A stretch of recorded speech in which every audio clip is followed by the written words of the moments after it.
The hunt is on, and brother, you're the prey.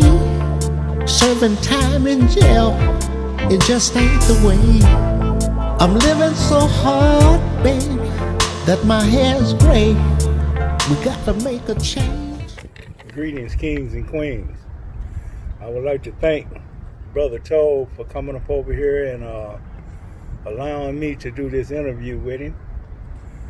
It's the month of February, a month that we call Black Heritage Month. I want to get in a little deeper off on that a little bit later on, but where I first want to start is that, man, we in a struggle. This thing that we got going on out here is not a playground. It's not anything to play with. We are at war. Unfortunately, some of these attacks that are being made against us are from people that look just like us. But sometimes it's because we haven't realized where the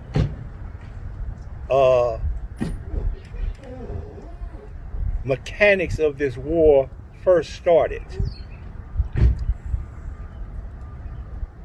First of all, I want to tell you something. You know, when I was a little boy, I was the only son.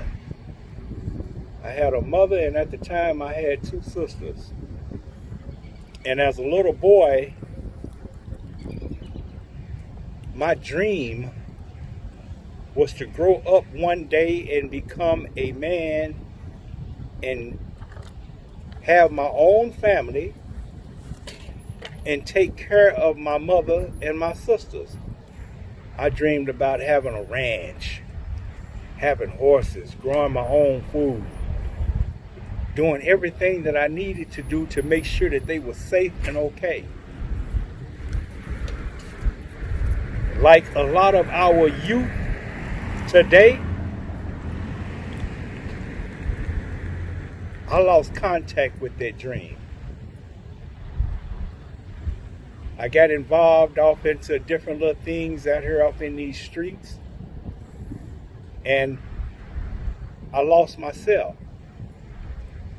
And this is one thing that I feel that we need to understand about the youth that we are dealing with in our today's society, especially our inner city youth. The hardest struggle in human development is the struggle that we go through as adolescents. In that struggle, our children are trying to figure out who they are and how they fit in. We as adults have a responsibility to make sure that our families and our communities are safe. That's our responsibility.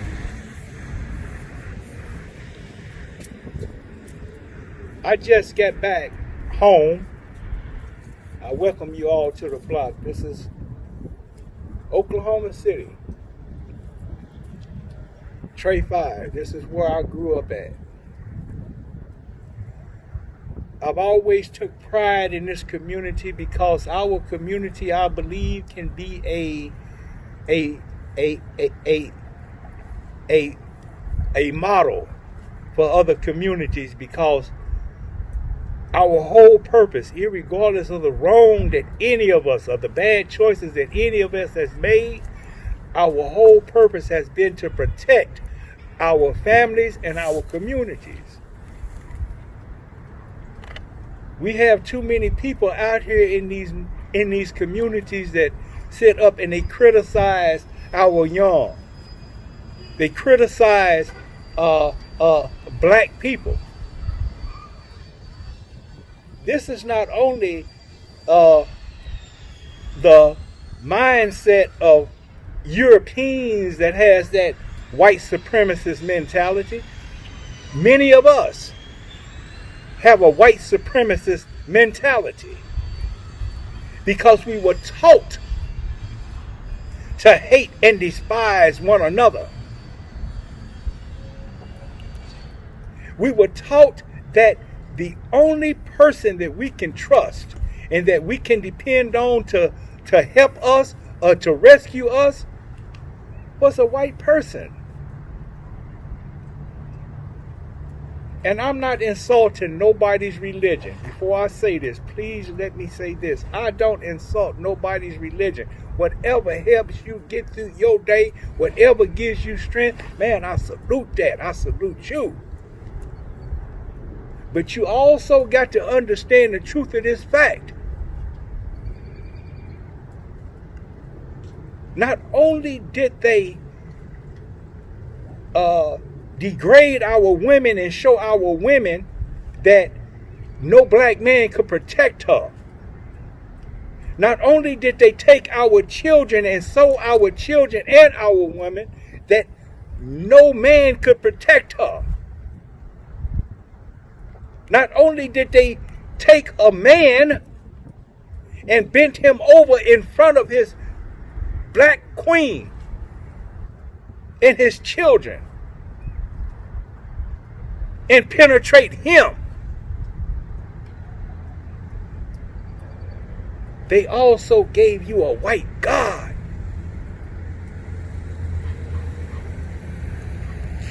And told you that even if you haven't committed a sin or done nothing wrong, then you may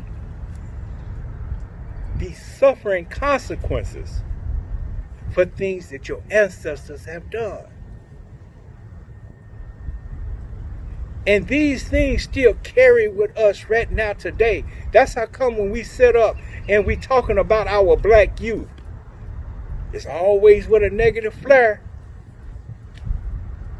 When we talk about black men, it's always with a negative flair. When we talk about our black women, it's always with a negative flair. When we talk about unity, oh, these black folks can't come together. They can't do nothing. We have been trained to think like the most inferior beings in this earth. But we are the rulers. We are the gods. Nobody can dictate who you are and who you will become except you. At 19 years of old, I was sentenced to 3 40-year sentences and a 7-year sentence and was sent to prison. Before I walked off into that prison, I made an open decision that penitentiary was not going to dictate who I was or who I was capable of being once I returned home, if I returned home. Because believe me, I was willing to die off in there to protect the shit that I believe in.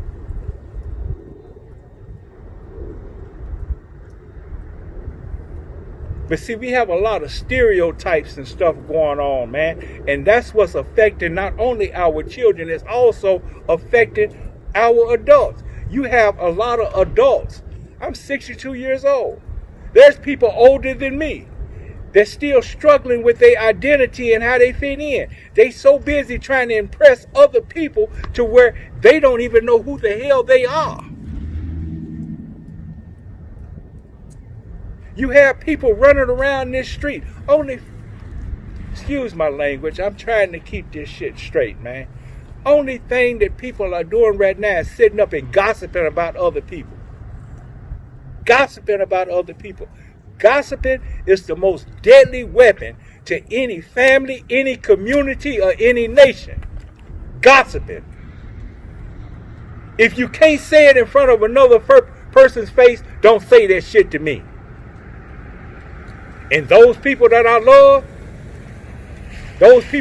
love, you can't come to me saying shit bad about them. Because it's supposed to be check time up in this bitch.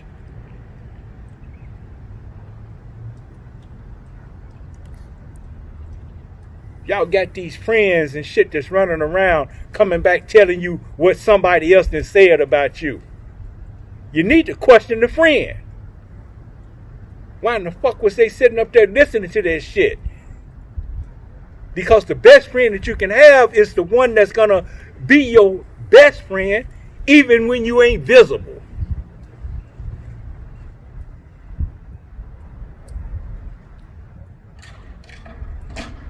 We have a lot of work to do, man, and we have a fucking responsibility. We have a responsibility.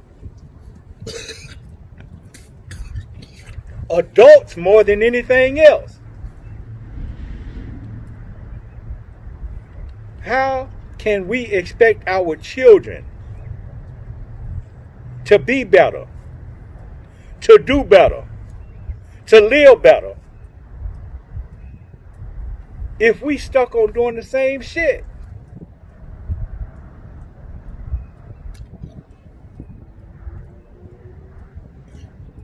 Always remember this.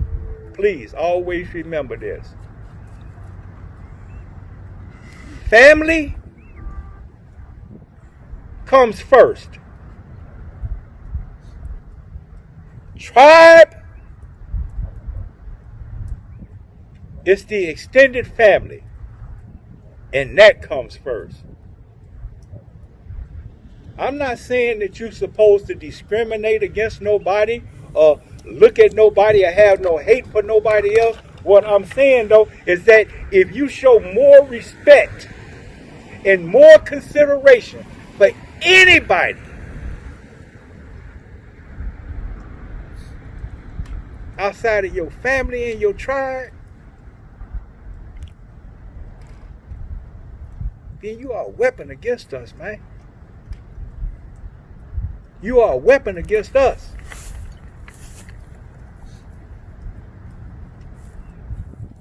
I do understand. Communication is the key to everything. And we have to be able to communicate with one another. Our children need us more than anybody else in this world to set up and communicate with them. When I'm saying communicate, I don't mean talk at them. Don't nobody, I don't care how old they are, nobody want to be talked at. Because if you talk at people, they will feel that they have to defend themselves and talk back at you. That's where arguments and confusion come at. We have to communicate with each other. The three most precious gifts in this world that any one person can give to another is respect, consideration, and compassion. Some of you people may say, well, what about love? And my response is this right here. If you don't have respect, consideration, and compassion for a person, then love is impossible. You've got to have those three things. We got to have that for one another.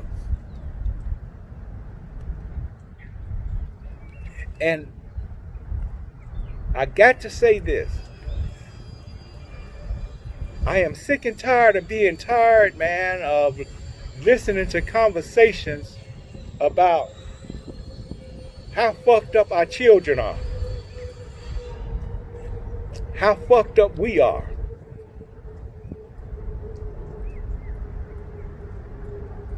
And save all that white supremacist ass shit. Save all that shit.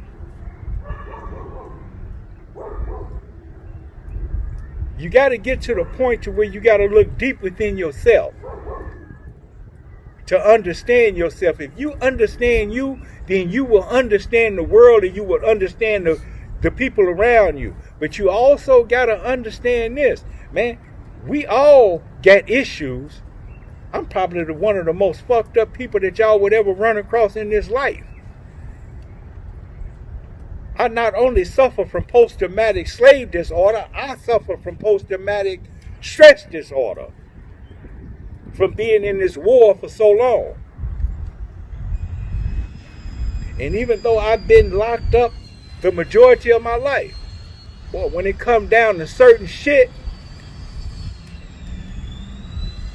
I will go to the grave or go back to prison without a hesitation about shit that I love. What will you do? What will you do in order to correct shit that's going on in our community? What would you do to be able to sit out here and talk to some of our young men and women? Half of y'all scared. That's why you sit back and you gossip about them, acting like they are the worst that did ever happen off in here. We always talk about black on black crime. We ain't talking about this white on white crime. I just left New York. It wasn't a whole, but yeah, it's black people up there killing one another. But the biggest threat that was up there during the 6 years that I was up there was the MS-13. That was one of the biggest threats. But then there was a whole lot of sex offenders and motherfuckers out here trying to snatch children and trying to do that too. But the MS-13, they were sitting out there. They would take a little girl to invite a little boy to Central Park. And once that little boy got there, they would hack his ass up with machetes. You would find body parts all over Central Park. But ain't nobody talking about this shit. They want you to think that we are the biggest threat. That's how come every time a police officer pull up, he suddenly say that he was afraid for his life. I'm one of the most gentlest person in the world. I'm a real person, and I will defend mine. Sure, I will go to war. But who won't? About theirs. When them planes flew in that building in New York, them people wasn't dropping on their knees praying about it. They retaliated.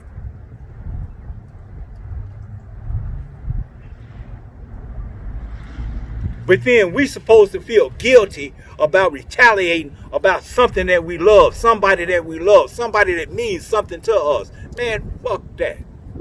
Excuse my language. But I'm coming to you with a real heart, man. We have a responsibility. Stop talking about our youth. Stop criticizing our youth. Get your grown ass out here and let's start doing something. Let's start doing something for our children. Let's create an environment for our children to be safe in. For our women to walk up and down this street without having to be threatened of being beat down or assaulted because somebody speak to her and she don't want to speak back. Y'all know this shit is going on.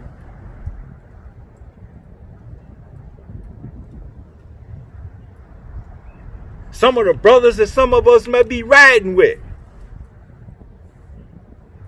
sitting up, ride down the street. They see an underage girl and they start talking about her body. Nigga, shut the fuck up, nigga. That's a child, bruh. Correct your fucking conduct in my company. This is our fucking duty, man. This is our duty.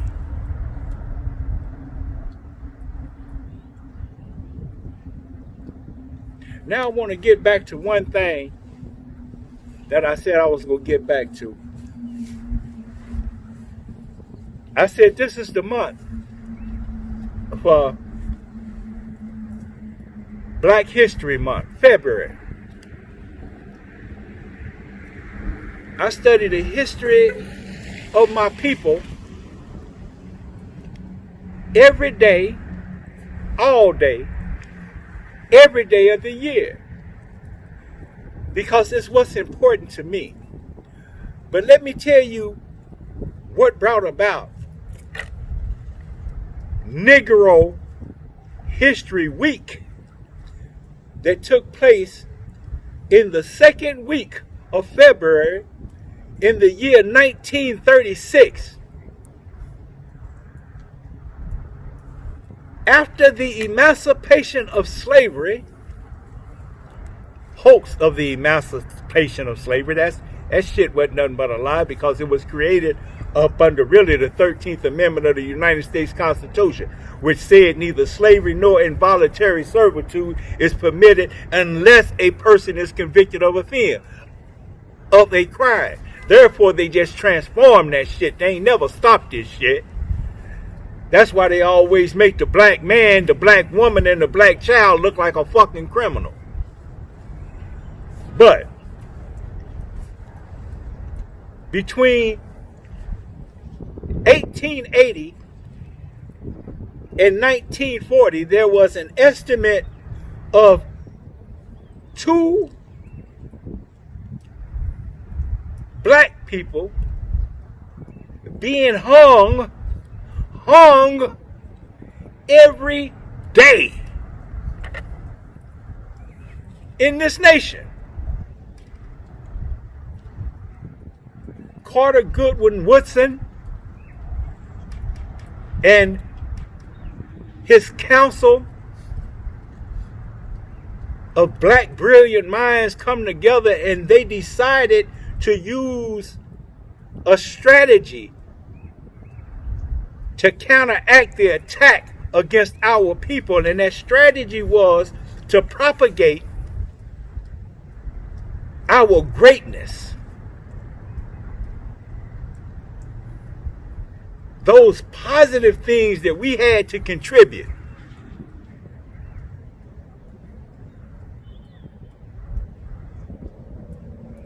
So on the second week of February in 1936, it was all about publishing the great achievements of our people. This was a strategy of war. We were being attacked daily. This was a strategy of war that was used to change the dynamics of the shit that the media was doing.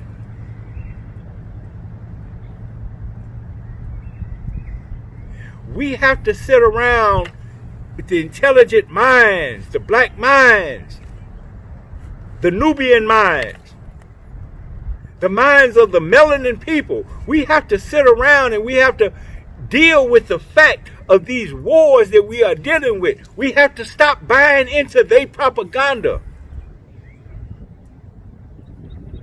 And we have to develop strategies to counteract this shit. Stop speaking down about your own people.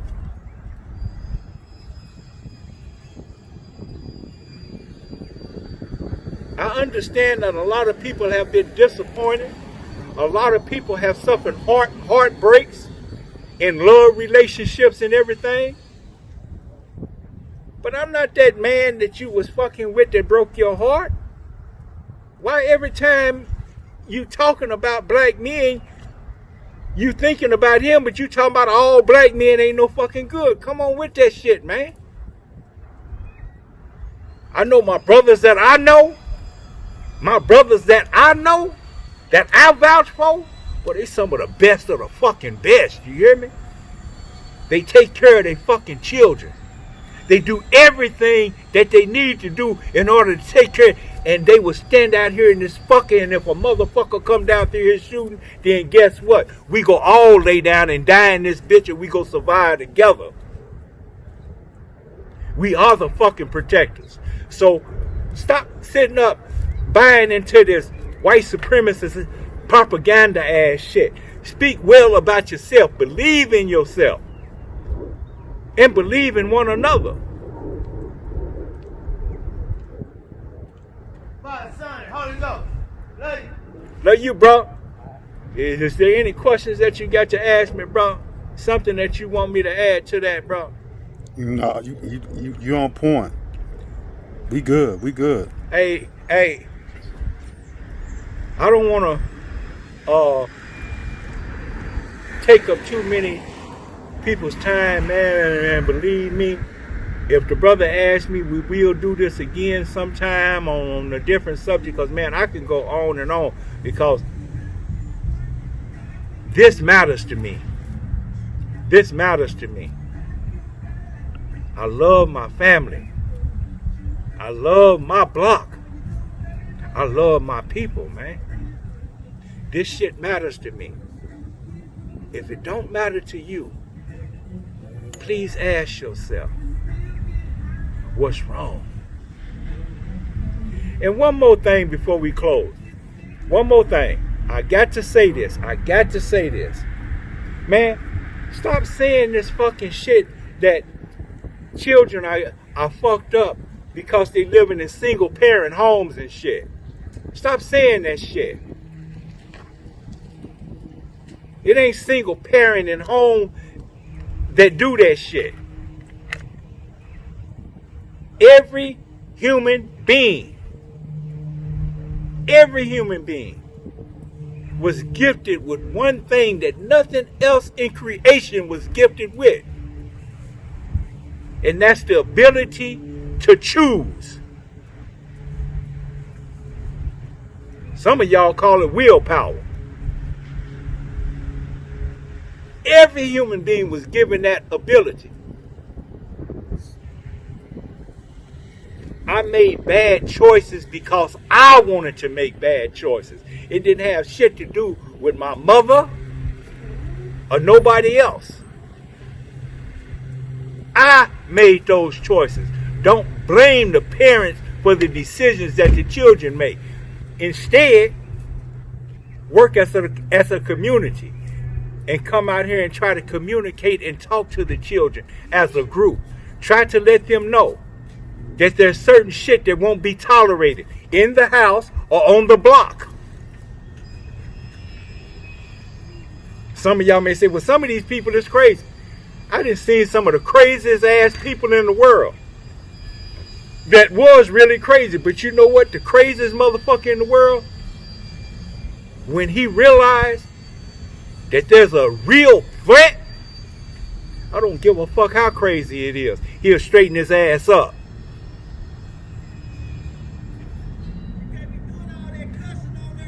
I salute you, kings and queens. Much love, much respect. I hope we have another meeting later. My daddy's not there where he ought to be. Somewhere in Georgia, skinning and shooting craps on his knees. Another victim born out here in the hood. And based on statistics,